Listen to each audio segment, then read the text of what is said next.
Ian McCall is here. Ian, how are you? I'm doing good. How are you guys? I'm doing great. Can I ask you a favor? Can you tilt your camera up a little bit? Because now I just see the bottom half of your face. And I'd love to see the full shebang. Work? That's good. If you sit like that, that's perfect. Okay, I'll sit right here. Cool. Ian, thanks for joining us. First things first, we saw you a couple weeks ago in Japan. A very unexpected result. How are you doing after that fight against Kyoji Horiguchi?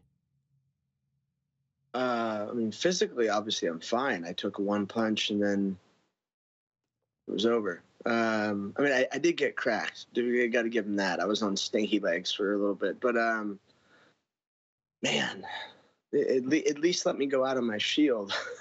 At least let me get knocked unconscious. But yeah, that's life. You know, like with my career, as you know, all the things that have happened, I just kind of have to go. Okay, like whatever. There's nothing I can do about it, so I just have to smile. So you feel a couple of weeks removed that it was a premature stoppage. But yeah, I've always felt that way. Um, I mean, the likelihood, if you think about fighting, the likelihood of him finishing me off there, sure, he probably would have, but at least give me a chance to finish the fight. I mean, even the ref came up and apologized to me and said, "I'm sorry, I stepped in too early." Oh wow. Um, and that ref's only fight that he had refed that night. Wow. So, I don't mean to say anything negative towards Ryzen or towards Japanese MMA, but why would you have a ref come in and ref the most important fight of the night when you haven't refed anyone else during the entire event? So, there's little things to complain about, but all in all, it was 9 seconds of my life. I can't really complain about it too much. I mean, my career has been so weird, so whatever. So he actually apologized to you. He admitted that it was a premature stoppage. Yeah. Wow. Does that make it feel? Does but, that like almost annoy you even more, or does that make you feel any better? a little bit of both, I guess. I mean, nothing's gonna make me feel better about losing. Uh huh. You know, as all fighters do, losing is the thing we hate most. Um, but yeah, it's annoying. You know, I've been like, I keep going back to I've been through so much, but I've learned instead of having a pity party, whoa, woe is me. I just kind of shrug my shoulders and go about my day. I'm Life is good. So what? I lost a fist fight. It's not a big deal. I understand that you want to talk about your future, that you want to make an announcement. What is it? Well, just that I'm retiring finally. I think people have been waiting for this for a long time. Yeah, I'm done. I'm This sport has taken so much from me. I've given. I shouldn't say it's taken. I've given this sport so much. And sure, I was the best in the world years ago, and sure, people keep bringing up my Al Bundy moment about beating Demetrius. Oh, you're the guy, and blah blah blah. I've had a good run. It's been fun, but at the same time, it's over. I after enough shenanigans that I've been through in life, I think physically I could still do it. Physically I go in the gym, I train hard, I beat people up, I have a good time. I love doing it, but with my luck, and I hate to like be the guy that's like, oh well, it always happens to me. It's always the bad things always happen to me. Well, they kind of do in this sport, But if you're an idiot. If you know that fake the fake saying that they use in AA, that's not the definition of insanity. It's not the real definition of insanity. It's just the stupid AA version. Uh huh. It's doing the same thing over again without that's what I feel like I'm doing. I'm not getting in the ground. I'm not I'm not getting closer to being the best in the world. I'm just getting, the steps are being pushed farther and farther away. And I'm not in this to be anything but the best in the world. And if I cannot compete at that level of the best in the world, then it's not worth it for me. You know, I want to save my brain. Like my daughter just started jiu-jitsu on her own accord. She asked me, she said, "Daddy, I want to start jiu-jitsu." So I have other things that are starting to spark my interest, you know, and at this point it's it's just go find a job. You know, that's a big thing for athletes after the sport, and I'm trying to figure that out as quickly as possible. I'm going to work with, you know, this company, Elixir Cure, the pain relief cream, a cannabis cream, of course. I have jobs that are lined up. It's just, you know, I want more irons in the fire. So if anyone out there needs to hire me to juggle or to entertain you, I can do that. When did you come to this decision? In Japan, after the fight, I just went, you know what, I hate to, you know, I hate saying this, but like, oh, I can't catch a break. You know, like Rogan always talks about it and talks a bunch of shit about, you know, oh, yeah, people who are always like, I can't catch a break. Well, I can't catch a break, but that's okay. I'm just going to change my situation so I can catch a break. I have a work ethic that's second to none. So I'm just going to transfer over what I know and, you know, work ethic wise, work in MMA to a different job, a different arena. You know, I'll always be part of MMA. I'll always be at the gym. I still need to get my black belt in jiu-jitsu. Maybe, you know, I don't know, consult for a fight promotion. I'm not sure what I'm really going to do. I'm talking to combates. You know, me and Cameron McLaren have been going back and forth. There's a lot of things that I would like to do that have just been ideas. You know, there's a lot of options, but I would really like to kind of show the younger fighters, because I've been somewhat of a pioneer, what there is to do after the sport. Because these guys are screwed. Like people in this sport aren't the smartest. Sorry guys, we're not the smartest people on the planet. So it's really, really sad, really hard to see people not being able to get a job besides being a trainer at a gym for $25 an hour. You know.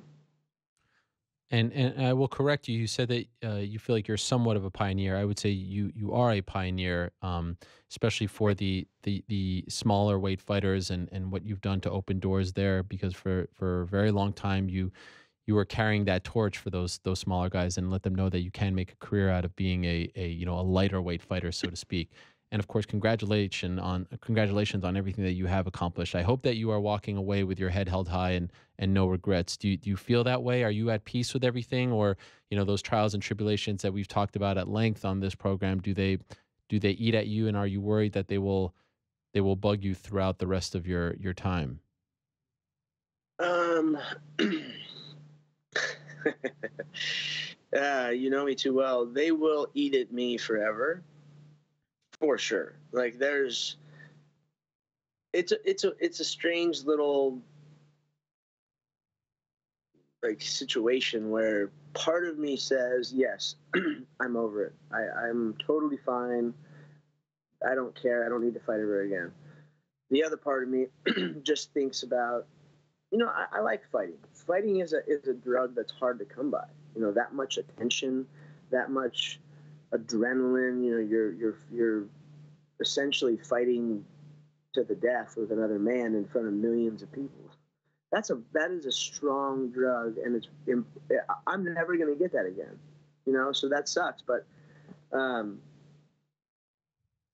I'm happy. You know, like life is good. I didn't take any bad damage, brain damage at least, that I know of yet. But all in all, I'd say, even though there are a lot of things I do regret, I had a lot of fun, man. I had a lot of fun, and sure, I didn't make the millions I was planning on making or whatever, but I'll make it somewhere else. This is life is good, and I'm happy. You know, I'm finally happy to just say I'm done with this. So it's not difficult to say those words. No, it's not. You know, every time I say it, it gets easier. Like a part of me is like deep in here is like, no, don't do it. Shut up, pussy. Stop it. But yeah, I'm just like physically and mentally. I think it's more mental. Mental. I'm just exhausted. You know, I've been fighting for 16 years professionally. People talk about, you know, this pro or that pro or whoever. Like, oh, this guy's been fighting since, you know, this long. I'm like, yeah, I've been fighting for almost 20 years. You know, like it's it's been a long time, and I I owe the sport so much. You know, sure, it took so much out of me, but at the same time, it gave me a lot more. You know, it gave me uh, so many amazing gifts. I got to travel the world. I got to learn a lot. I'm really good at fighting. So I don't know. It's again. I'm happy. I'm finally happy with this decision. You know how retirements go in combat sports. In fact, just last week we had Chuck Liddell in studio saying that he's back after 8 years. How confident are you that you have fought your last fight? Okay. So sure, if there's a money fight comes up, if somehow people all of a sudden, for once in history, want to pay me a bunch of money to fight, it's a different story. You know, then I'll get my ass in shape and fight. But those sort of fights aren't really on the table for guys like us. You know, like that's just not how it works. Like I think it's Vince McMahon once said, you know, you pay by the pound. Hmm. So the bigger the guy, the more money they make, and I don't really see that sort of thing ever happening. But maybe, you know, if the right opportunity came up and there was years down the line and I felt okay, I would never cancel. I would never say no. It's never going to happen. But at the same time, I don't really see it. I don't see it happening. I'm kind of wandering off into the sunset to be alone and to go hunt and to be with my family and start a business, you know, or build a business. Can you pinpoint one moment where you felt like you were the happiest in this sport, where it all felt like it came together for you and you were, you were on top of the world, realizing your dreams, you were a star, you were successful. Is there one moment that sticks out, a moment that when you're, old and gray on your rocking chair will be the first one that comes to mind when you tell your grandchildren about what you accomplished? Um,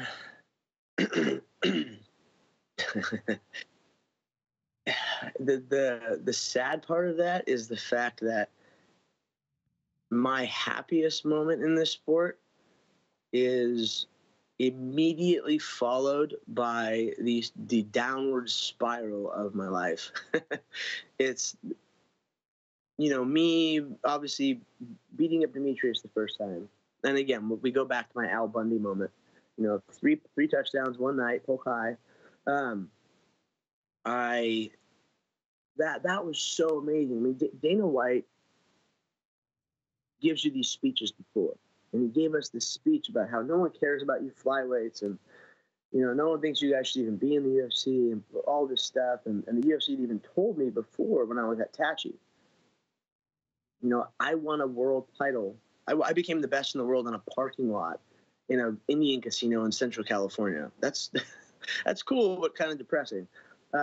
So there's not much power behind it. You know, it was cool, but I got so excited. I went out there. I performed well. I thought, okay, you know, I'm either going to finish him or we're going into a fourth round. He's screwed.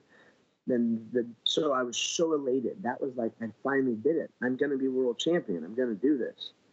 I'm going to really like solidify everything. And then like, I actually can replay over and over again on my computer or my phone, anything. I can pinpoint the moment where my life just took a fat shit on me. And that's when I got a bad decision and it went from there. You know, so it's a little bitter because that's really special moment is ruined by what happened directly after. Mm. Do you feel confident that your health is okay? Because I know we've talked about some scares that you've had. How do you feel about the state of your health as you say goodbye? Because that's a victory in its own right. If you can leave the fight game in relatively good shape and you know confident that you'll be okay in 20, 30 years, how do you feel about that? Do you have any scares? Do you have any, you know, doubts that things might creep up on you in a decade or so? You know, there's always those brain issues. You catch yourself missing an exit on a freeway. It was like, oh, was that just me not paying attention? Was that the fact because I'm stoned? Was that the fact because who knows what? um, but no, physically I feel great. Mentally, I'm happy. I'm in a good place. You know, a lot of the problems I've learned that I had in the past, you know, where it was my stomach. It was when I contracted that H. pylori. If anyone has been through that, man, it was so bad. It put me in the hospital during those 5 fights in the UFC. That the last ones that fell out, I had H. pylori that whole time, and that was putting me in the hospital like 10 times over a year. So that was bad, you know, and that had kind of put me into this spiral where I was trying to figure out what was wrong with me. You know, I couldn't figure it out. I had this vasovagal syncope where my esophagus would seize up and it'd make me kind of pass out, not just drop to the floor, but very slowly, kind of like you're being choked out, you know. And so I had these two issues that were really confusing me, and they were separate. And, you know, doctors thought, okay, well, you know, you could have epilepsy, you could have this, you could have that. And then we just figured out what it was. It's H. pylori. It's a stress-related negative bacteria in your system that, so I'm bro sciencing this. It kind of reverses the cycle of your system, of your stomach. And stomach issues really do cause a lot of depression. I mean, I thought it was CTE. I thought it was, I was sick for a year. I was going insane trying to figure out what was wrong with me.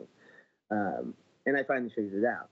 You know, I have this H. pylori, which I will have for the rest of my life. Apparently, like half of the world has it. They just don't know. They don't see the symptoms. But my symptoms put me in the hospital. But anyways, health is good, physically great. You know, obviously the new goal is to go get my black belt in jiu-jitsu, and I guess I'm gonna have to put a gi on because my daughter's at Gracie Baja now. So we'll see. Maybe I'll compete in EDI. That'd be cool. Yeah, that'd be awesome. I mean, that's great in this day and age that now there's that outlet for guys who, you know, aren't fighting anymore to still compete and to get those juices flowing. What do you think you'll miss most about competing? You mentioned it's a drug and there's so much that goes into it. I know there's emotions that you can never dream of experiencing in normal day-to-day life. That's the stuff that we, you know, common folk can never relate to. What do you think you'll miss most about being an active MMA fighter and one who was at the top of his game for so long? Wow. What will I miss most?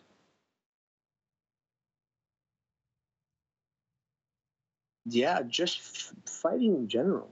You know, the training camp is fun, but it sucks. You know, training camps are never like they're they're they're never easy. You know, you're always hurting yourself. You got all these people just beating the crap out of you on a daily basis. Um, but the fun part is going out and that, you know, that walkout. That's got to be it, because it kind of builds. Whether you have this crazy emotional rush or adrenaline, you get in there and it's surreal. It's this like almost like you can't really hear too much. Your senses are all really, really, really, you know, heightened. Everything's bright and you can see so clearly. That part is this, because you're in this heightened state of reality. You have to be. You've trained for years, you know, if not decades, and then months extremely hard before this, and you've trained your body and your mind, and you're in this altered state of consciousness that's just incredible. So that's got to be it. It's the actual fight itself. It's that whole process of walking out and having that rush of emotions and you know, chemicals going through your brain and Yeah. just trying to like get yourself so into it, you know. a fight that spans a fight career that spans 16 years. What a run it has been for you, my man. It really has been an honor and a privilege to cover your career. Like I said, not only a pioneer, a trailblazer, and you've always been so great to talk to, always so gracious with your time as far as the media is concerned. So thank you very much for that and for all the great fights. And I really do hope that you walk away with your head held high because, without people like you, there is no flyweight division in the UFC. So congratulations again. Kudos to you on a phenomenal career. And I wish you the best in this new chapter because I know you have a lot to offer for the sport, whether it's being an analyst, whether it's, being a consultant, as you said. I hope that you will still be involved in MMA for many years to come. So again, thanks for coming on the show and sharing this news. Really appreciate it as always, Ian. And keep us posted on your next step. And if there's anything we could do for you here, please let us know as well. Thank you very much. If you wouldn't mind throwing my name in for a job at ESPN, UFC combination, I wouldn't mind it. You have my word. I will do that.